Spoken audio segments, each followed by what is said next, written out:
여러분 반갑습니다. 주님의 은혜로 안식일을 잘 마치고 돌아왔습니다. 기도해 주신 여러분들 감사드립니다. 제러드 다이아몬드라는 사람이 쓴 총균쇠라고 하는 아주 유명한 책이 있습니다. 이 책에 보면 스페인 사람들이 잉카 제국을 정복할 때 벌였던 전투 장면이 소개되어 있습니다. 피사로라고 하는 사람이 이끄는 168명의 스페인 사람과 잉카 제국의 8만여 명 되는 군대가 맞닥뜨리게 되었습니다. 1532년 11월 16일 전투가 벌어지게 되었습니다. 누가 이겼을까요? 168대 8만. 숫자적으로 보면 당연히 잉카 제국 사람들이 승리할 것 같지만 사실은 말도 안 되게 168명의 스페인 사람들이 승리했습니다. 스페인 사람들은 막 포를 쏘고 총을 쏘고 그 다음에 말을 타고 달리면서 아주 날카로운 칼로 잉카 제국 사람들의 팔을 자르고 목을 자르고 막 종횡무진 달려갔습니다. 반면에 잉카 제국 사람들이 들고 있었던 무기는 일종의 몽둥이 같은 거예요. 그냥 몽둥이든지 아니면 그 끝에 돌로 된 좀 날카로운 걸 달았든지 이런 걸로 막 싸우니까 갑옷을 입은 스페인 사람들에게는 전혀 충격을 주지 못했던 거죠. 결국 그날 잉카 제국 사람들이 수천 명의 사상자를 내는 동안 스페인 사람들은 단 한 명도 죽지 않았어요. 그리고 순식간에 얼마 지나지 않아 황제를 사로잡으면서 전투가 끝나버렸습니다. 자, 이 전투에서 스페인 사람들이 승리한 가장 중요한 이유가 무엇일까요? 아마 여러 가지 그럴듯한 이유를 많이 댈 수 있겠지만 사실 가장 확실한 것은 무기의 차이였습니다. 사실 이 남미 쪽 사람들은 말이란 동물을 한 번도 본 적이 없었거든요. 한 번도 본 적이 없는 커다란 동물 위에 사람이 올라타가지고 자기들은 몽둥이 같은 걸로 때려도 그냥 아프기만 한데 이 사람들이 휘두르는 칼은 그냥 팔이 날아가고 목이 날아가니까 혼비백산에서 도망가다가 막 깔려 죽고 이런 사람들이 대부분이었거든요. 무기가 전쟁에서 굉장히 중요하다는 걸 지금 제가 말씀드리고 있는 겁니다. 근데요, 우리가 곰곰이 생각해 보면 무기는 전쟁에서만 필요한 게 아니에요. 사람들은 저마다 자기의 무기를 가지고 인생을 살아갑니다. 어떤 사람들은 돈을 무기로 삼고 살아가고요. 최고 좋은 무기는 권력이다 생각하는 사람은 그 권력을 잡기 위해서 몸부림치고 있죠. 요즘 많은 사람들이 외모가 무기가 된다고 생각하기도 하고요. 아주 말을 잘해가지고 다른 사람을 제압하는 이런 언변도 무기가 될 수 있습니다. 나는 권력도 없고 돈도 없고 아무것도 없습니다. 그런 사람은 눈물을 또 무기로 사용하기도 하죠. 그런데 여러분, 우리도 아마 여러분들도 여러 가지 무기를 가지고 이 험한 세상을 살아갈 거예요. 근데 우리가 절대 잊어버리면 안 되는 중요한 진리가 뭔가 하면 우리는 단순히 그냥 이 세상의 파도에 맞서서 살아가는 사람들이 아니라 영적인 전쟁을 수행하는 사람들이라는 거예요. 우리 삶 전체를 영적 전쟁이라고 이야기하면 너무 과도한 면이 있습니다. 하지만 내 삶 속에 영적인 전쟁이 있다는 걸 모르는 게 사실은 훨씬 더 위험한 것이죠. 자, 그렇다면 영적인 전쟁을 수행하는 우리가 반드시 갖고 있어야 될 무기는 뭘까요? 많은 사람들이요, 내가 어떤 무기를 갖고 있는지 잘 모릅니다. 그리고 그 무기를 잘 쓸 줄도 모릅니다. 대신에 이 영적 전쟁의 상대방을 보니까 엄청난 권력과 힘을 가진 사람들이고 숫자가 대단히 많습니다. 그 앞에서 그냥 주눅이 들 때가 많습니다. 그래서 너무 쉽게 무릎을 꿇게 되고, 때로는 그 앞에서는 그야말로 전혀 힘을 쓰지 못하다가 우리 성도들끼리 모여서 우리는 승리할 수 있다, 일종의 정신 승리를 경험하는 거죠. 단적인 예로 우리 학생들이 이제 대학에 딱 들어가면요, 많은 아이들이 교회를 떠납니다. 왜냐하면 이제 그동안은 이렇게 온실 속에 있다가 세상에 딱 나가보니까 세상 사람들이 들고 있는 무기가 너무 대단해 보이는 거예요. 돈, 권력, 그리고 엄청난 숫자, 그리고 대학에서 배우는 엄청난 학문, 이런 거 앞에서 주눅이 들게 되는 거죠.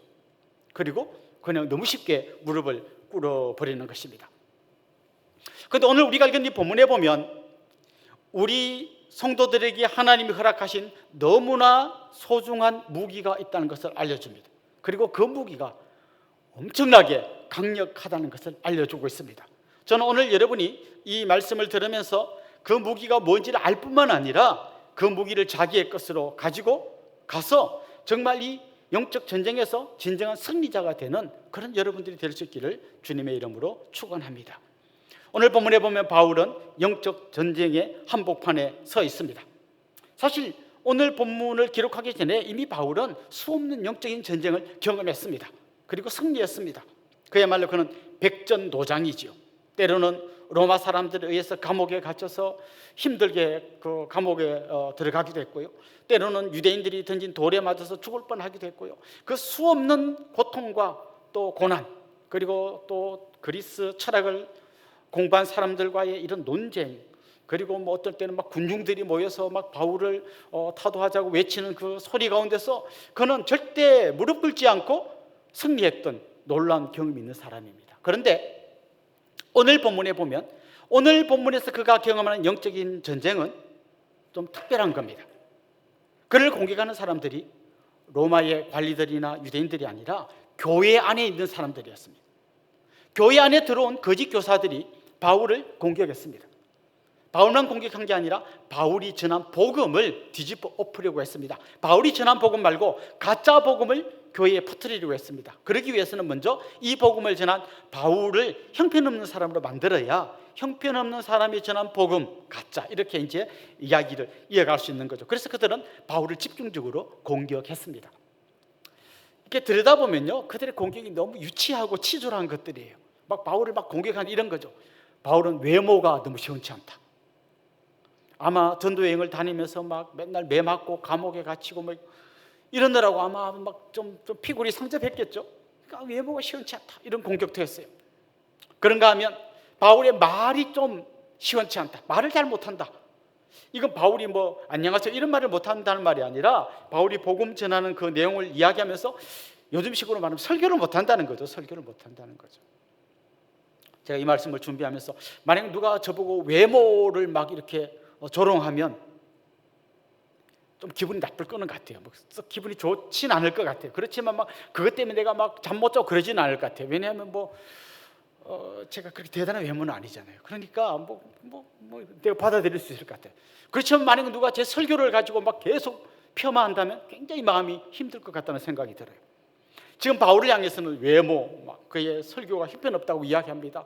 또 계속해서 뒤에 나오지만 그는 추천서를 제대로 갖고 오지 않았다, 이런 이야기도 하고요.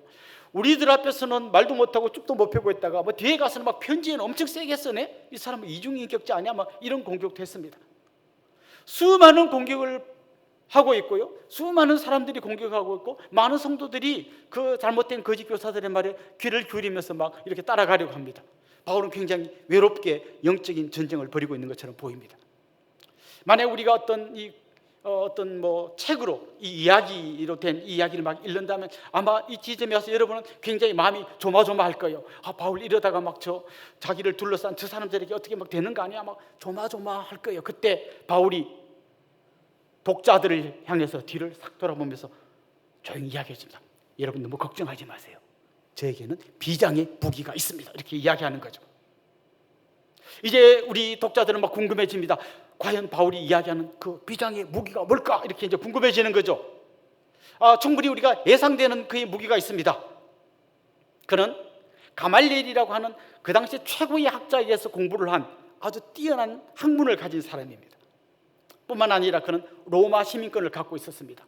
그를 감옥에 가두었던 사람들이 나중에 나 로마 시민인데 이렇게 대해도 돼요 할 때 그들이 당황하는 모습이 나옵니다. 그는 로마 시민이 아닌 사람들에게나 로마 시민들에게나 굉장히 큰 소리 칠 수 있는 로마 시민권을 갖고 있었습니다. 그리고는 헬라어로 성경을 기록했고 히브리어로 사람들에게 설교했고 또 아람어가 능통한 그야말로 언어의 달인이었습니다. 뿐만 아니라 그는 베냐민 지파 아주 유대인 정통 혈통을 갖고 있었고 그리고 그 당시 사람들이 존경에 맞지 않았던 바리새인 중에 바리새인이었습니다.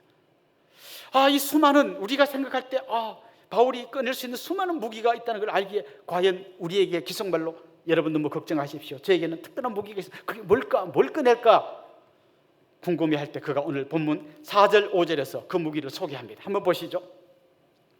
우리의 싸우는 무기는 육신에 속한 것이 아니요 오직 어떤 견고한 진도 무너뜨리는 하나님의 능력이라. 모든 이론을 무너뜨리며 하나님 아는 것을 대적하여 높아진 것을 다 무너뜨리고 모든 생각을 사로잡아 그리스도에게 복종하게 하니. 여러분 그가 말하는 그 비장의 무기가 뭐라고 말했습니까? 하나님의 능력이라고 이야기하고 있습니다. 나는 하나님의 능력을 의지하고 있는 사람입니다. 이 하나님의 능력은 어떤 이론이건 어떤 권력자건 다 무너뜨리고 결국 그리스도에게 복종하게 만듭니다. 그건 지금 이렇게 이야기하고 있습니다. 이스라엘 백성들이 여리고성을 계속 돌기만 했는데 어느 순간 여리고성, 그 견고한 성이 와르르 무너진 것처럼 하나님의 능력이 함께 할 때 어떤 세력도 어떤 이론도 어떤 학문도 하나님을 대적할 수 없다는 것이죠. 그것을 지금 이야기하고 있습니다. 여러분, 다윗과 골리앗의 싸움을 한번 보십시오. 골리앗은 투구를 쓰고 갑옷을 입고 어떤 방패를 든 사람이 그의 앞을 미리 딱 막아주고 있습니다. 그의 손에는 칼과 창과 단창이 들려 있습니다. 반면 골리앗 앞에 맞섰던 다윗의 손에는 돌멩이가 들려 있습니다. 무기를 비교해 보십시오. 칼과 창과 단창, 그리고 돌멩이. 객관적으로 우리가 제3자 입장에서 이 장면을 들여다보면 다윗의 무기가 형편없다는 것을 금방 알게 될 것입니다. 그런데 다윗은 골리앗 앞에 나가면서 자기의 무기가 뭔지를 알려줍니다. 당당하게 다 패를 보여줍니다. 이렇게 말하는 거죠. 너는 칼과 창과 단창으로 내게 나오거니와 나는 만군의 하나님 여호와의 이름, 내가 모욕하는 이스라엘 군대의 하나님의 이름을 가지고 너희 앞에 나가고 있다. 다시 말해서 다윗의 무기는 돌멩이가 아니라 하나님의 이름이라는 것입니다. 하나님의 능력이라는 것입니다. 그래서 우리가 볼 때는 칼과 창과 단창을 들고 있는 거인 골리앗과 조그마한 한 청소년이 들고 있는 돌멩이 이렇게 보일지 모르지만 나는 이게 내 무기가 아니라 만군의 하나님 여호와가 나와 함께하는 것, 이게 나의 무기라고 이야기하는 것입니다. 그렇습니다. 우리의 영적 전쟁은 내 손에 들린 이 돌멩이를 갖고 싸우는 싸움이 아니라 나를 붙들고 계시는 하나님의 능력을 갖고 싸우는 싸움이에요. 중요한 건 이걸 믿고 그 무기를 써야 한다는 것이죠. 사실 바울이 오늘 말하는 것처럼 이 하나님의 능력은 모든 권력과 모든 이론을 그리스도 앞에 무릎 꿇게 한다는 말은 절대 과장된 말이 아니에요. 여러분, 역사를 한번 살펴보십시오. 역사가 그것을 증명하고 있습니다. 다니엘이 바벨론의 포로로 끌려갔습니다. 포로로 끌려간 힘없는 유대인이었죠. 그런데 어느 날 그가 느부갓네살 왕의 꿈을 해몽하게 됩니다. 느부갓네살 왕이 꿈을 꾸었는데 아침에 일어나서 꿈을 잊어버렸어요. 잊어버리긴 했지만 엄청 중요한 꿈을 꾸었다는 건 그가 알고 있습니다. 그래서 신하들에게 말하죠. 내가 무슨 꿈을 꾸었는지 잊어버렸는데 그 꿈을 좀 해몽해봐라. 신하들이 기가 찹니다. 아니, 꿈이 뭔지를 말해줘야 해몽을 하죠. 그래서 아무도 해몽 못합니다. 그런데 다니엘이 그 꿈을 해몽해 줍니다. 왕이시여, 당신이 꾼 꿈은 이런 겁니다. 꿈에서 당신은 어떤 큰 신상을 보았습니다. 그 신상의 머리는 금으로 되어 있고 가슴과 팔은 은으로 되어 있고 배와 넓적다리는 노수로 되어 있고 종아리는 철로 되어 있고 그리고 발은 철과 흙이 뒤섞인 그런 큰 신상의 모습을 보셨습니다. 그런데 어디선가 날아온 돌 하나가 이 신상을 무너뜨리고 가루로 만들어버리고 그 대신에 그 돌이 떨어진 그곳에 태산 같은 큰 산이 서게 됐습니다. 결국 세상의 모든 권력자들은, 세상의 모든 제국들은 다 무너지고 하나님의 나라가 든든히 선다는 걸 보여준 꿈입니다. 이렇게 이야기합니다. 과연 그의 꿈대로 역사가 진행되었습니다. 다니엘이 해몽해 준 대로 역사가 진행되었습니다. 여러분, 바벨론이라는 나라가 어디 갔습니까? 페르시아, 그리스, 로마 이런 나라들이 어디 있습니까? 세계를 뒤흔들던 몽골 제국의 영광이 어디에 있습니까? 그들이 모두 다 역사의 뒤안길로 사라졌습니다. 그리스도인들을 박해하고 죽이고 감옥에 가두고 때리고 그런 권력자들이 다 어디 갔습니까? 그들은 다 역사의 뒤안길로 사라졌지만 주님의 교회는 여전히 든든히 서 있습니다. 갈릴리 시골에서 나사렛 촌놈이란 이야기를 듣고 손가락질 받던 예수 그리스도의 복음은 온 세상을 뒤덮었습니다. 하지만 온 세상을 뒤흔들 것 같은 그 권력자들과 제국들은 다 역사의 뒤안길로 사라져 버린 것이죠. 중요한 것은요, 우리에게 들려있는 이 하나님의 능력을 믿는 것이 중요하고 그 능력을 들고 사용하고 그래서 마침내 승리를 얻는 것이 중요한 것입니다. 하나님의 능력이 집약된, 하나님의 능력이 엑기스와 같이 모여진 이 소중한 게 뭔가 하면 그게 바로 복음이에요. 복음 안에 하나님의 모든 능력이 다 들어있습니다. 그런데 사실 알고 보면 이 복음은 굉장히 약해 보입니다. 그래서 사람들이요 제대로 이 복음의 능력을 써먹지 못하는 거예요. 다이너마이트와 같은 거죠. 다이너마이트에 엄청난 폭발력이 있습니다. 이게 터지면 그냥 아주 끝장납니다. 그런데 불을 붙일 줄 모르는 거예요. 다이너마이트를 들고 있는데 불을 붙일 줄 몰라요. 하나님의 능력을 알고 있어요. 하나님이 전지전능하시고 온천지를 지으신 분인 걸 다 알고 있는데 거기에 불을 붙일 줄 모르는 거예요. 다시 말하면 그 능력을 믿지 못하니까, 그 능력을 의지하지 않으니까 우리에게서 역사가 나타나지 않는 거예요. 많은 사람들이 이런 이야기합니다. 하나님의 능력을 이야기하면 이렇게 말하죠. 하나님 능력이 있으면 뭐예요? 우리 남편 실직했는데. 우리 청년들은 이렇게 이야기합니다. 하나님이 그 능력이 있으면 뭐합니까? 나는 여자친구도 없는데. 요 정도 생각밖에 못하니까 우리에게서 능력이 나타나지 않는 거예요. 사랑하는 성도 여러분, 하나님께서 우리에게 주신 이 복음 안에 온 세상을 뒤엎을 만한 힘이 있습니다. 이 복음 안에 모든 이론, 모든 똑똑한 사람들의 그 지혜를 무릎 꿇게 만들 능력이 이 안에 담겨 있습니다. 지금 아프가니스탄에요, 탈레반이 들어오면서 많은 그리스도인들이 위기를 맞고 있습니다. 그들의 총칼 앞에서 그리스도인들은 아무 힘도 없는 연약한 자들이에요. 그러나 우리는 한 가지 확신할 수 있습니다. 저들이 모든 힘을 갖고 있는 것처럼 보이고 그리스도인들은 아무것도 아닌 것처럼 보이지만 그 안에 결국은 복음이 승리하게 될 거라는 거죠. 여러분, 예수님을 보십시오. 십자가 지신 예수님을 보십시오. 때리면 맞고 침 뱉으면 그냥 침 뱉음을 당하고 온갖 손가락질 조롱을 당하고 십자가에 달리셨습니다. 조롱하던 사람들이 뭐라고 이야기했습니까? 네가 하나님의 아들이면 십자가에서 내려와 봐라. 안 내려왔잖아요. 못 내려온 거예요. 그리고 죽었잖아요. 끝났잖아요. 아니요. 주님은 죽음 한복판으로 들어가셔서 죽음을 죽여버리셨습니다.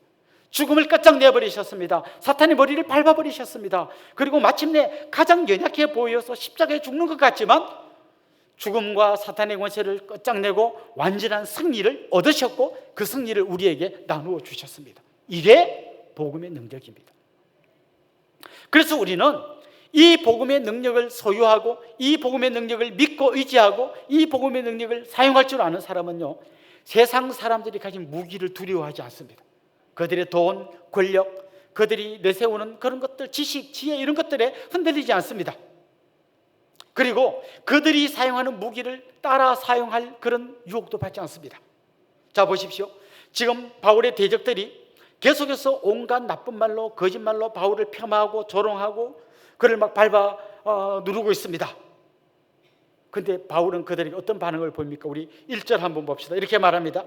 너희를 대면하면 유순하고 떠나 있으면 너희에 대하여 담대한 나 바울은 이제 그리스도의 온유와 관용으로 친히 너희를 권하고. 여기 보면 이런 말이 나오죠. 너희를 대면하면 유순하고 떠나 있으면 너희에 대하여 담대한 나 바울은. 이건 사실은 대적들이 바울을 공격했던 말을 그가 이게 대받아친 거예요. 여러분, 저보고 이렇게 말했죠. 만나면 유순하고 떠나면 막 담대한 거. 바울을 그렇게 공격했는데요, 바울은 이렇게 이야기하는 겁니다. 제가 여러분 앞에서 유순했던 것은 나에게 복음의 능력에 대한 확신이 있기 때문입니다. 나는 그 능력을 믿었기 때문에 여러분과 같이 싸우지 않았습니다. 오히려 저는 온유함과 관대함으로 여러분을 대할 수 있었습니다. 지금도 나는 여러분에게 온유함과 관대함으로 다가가기를 원합니다. 물론 그는 진리를 사수하고 정말 바른 진리를 지키기 위해서 투쟁하고 있습니다. 그렇지만 그들처럼 비열한 방식으로 하지 않았다는 거죠. 얼마든지 온유와 관대함으로 할 수 있었다는 거죠. 왜요?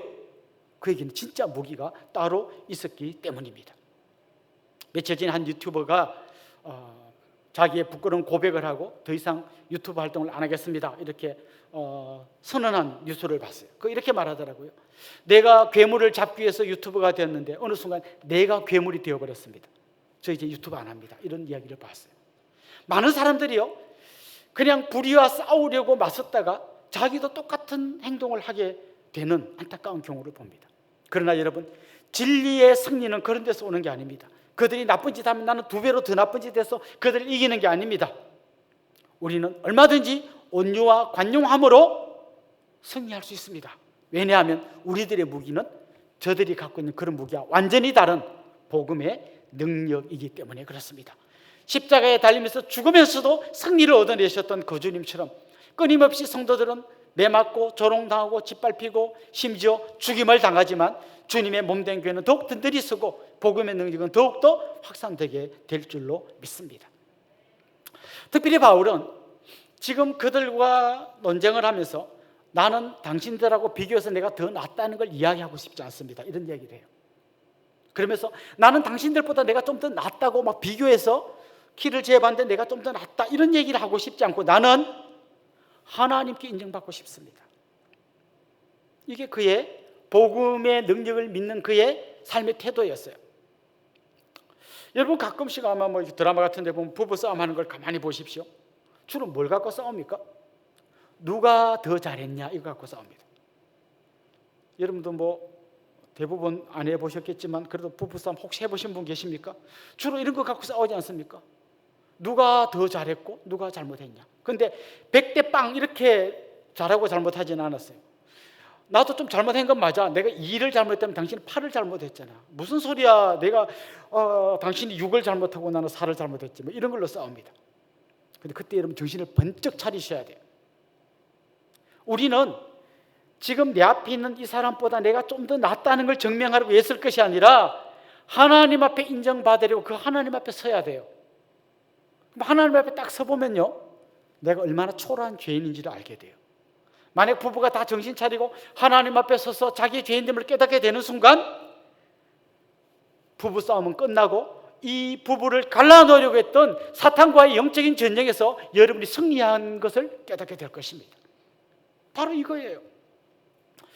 결국 우리의 승리는 이 세상적인 방식을 따라가지 않아도 복음의 능력으로 얼마든지 얻을 수 있는 것이라는 거죠. 바울은 지금 이 이야기를 하고 있습니다. 나에게는 복음의 능력이 있습니다. 그리고 이 복음의 능력으로 세상의 모든 권세, 권력, 그들의 이론들을 다 파할 수 있습니다.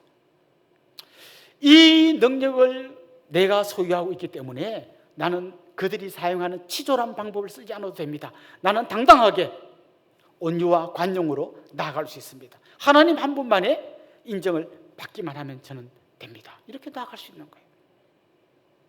자, 그래서 결국 바울이 이런 영적인 전쟁을 통하여 마지막으로 얻고 싶은 결과는 무엇일까요?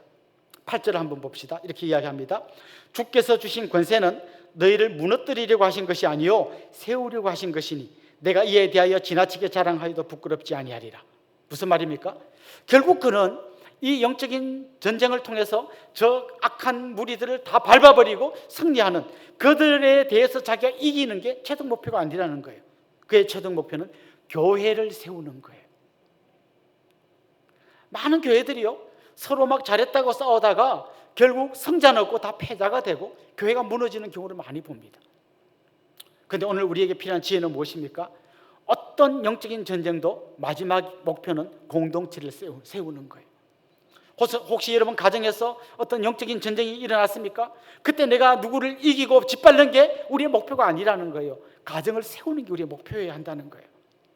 우리나라를 보십시오. 정치 지도자들을 보십시오. 저들의 목적이 정적을 밟는 게 그들의 목적인 것처럼 보여요. 우리 기도해야 됩니다. 우리 정치 지도자들이 서로를 짓밟아서 거기서 이기려고 하지 말고 나라를 세우는 지도자가 되게 해주십시오. 우리들이 가정을 세우는 자들이 되게 해주십시오. 그런 일이 없어야겠지만 혹시 교회 공동체 안에도 다툼이 일어날 때 마지막 목표가요, 저 사람을 그냥 내가 이기는 게 아니라 교회를 든든히 세우는 게 우리의 마지막 목표가 되어야 합니다. 바울은 복음의 능력이라고 하는 놀라운 무기를 소유하고 있을 뿐만 아니라 그것을 쓸 줄 알았습니다. 그는 그 무기가 너무나 강력했기 때문에 세상 사람들이 쓰는 무기가 필요 없었습니다. 온유와 관용으로 얼마든지 이길 수 있다는 걸 그는 알고 있었습니다. 그리고 마침내 그는 교회를 든든히 세우려고 하는 것입니다. 사랑하는 성도 여러분, 여러분에게 이 무기, 복음의 능력이 있다는 것을 믿습니까? 믿음으로 그 무기를 사용하십시오. 그리고 마침내 여러분을 통해서 공동체가 세워지고 마귀는 여러분 앞에서 한 길로 들어왔다가 7길로 패망하여 도망하는 놀라운 승리의 주역들이 될 수 있기를 주님의 이름으로 축원합니다.